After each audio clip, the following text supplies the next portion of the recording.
Come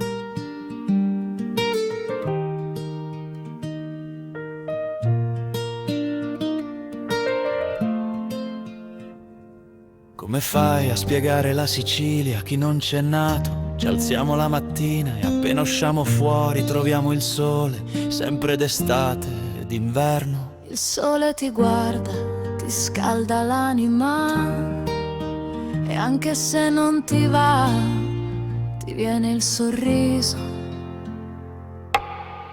Per strada c'è chi vende la frutta, la verdura, le pesche, l'anguria con la prova te la taglia lì davanti, come se ti volesse convincere che la vita qui è dolce davvero. E poi tutto profuma, l'odore dei fiori, l'odore del pane appena sfornato, l'odore del caffè. E tu come gliela spieghi questa cosa? Che qui il tempo si muove piano, che la gente ti saluta anche se non ti conosce, che ti offre un caffè solo per farti sentire a casa, che se dici no grazie si offendono pure, perché l'ospitalità qui è sacra. Attraversi la strada e c'è il mare, tu ci sei cresciuto col suo rumore, è la tua ninna nanna, è come una madre che ami ma rispetti, la guardi e ti innamori ogni volta. Ti viene quella pace dentro che non sai spiegare, si può vivere senza.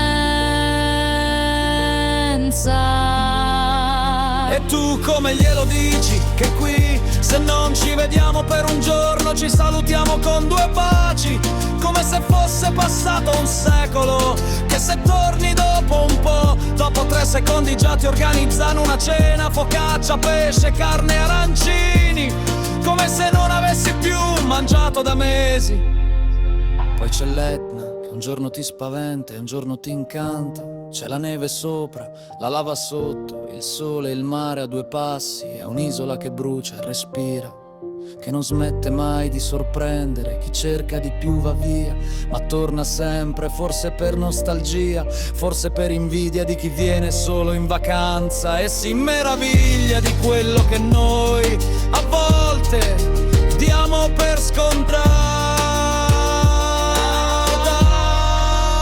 Forse ci mancano delle cose, ma sono di più quelle che abbiamo. Qui la gente si arrangia, ride anche quando non c'è da ridere.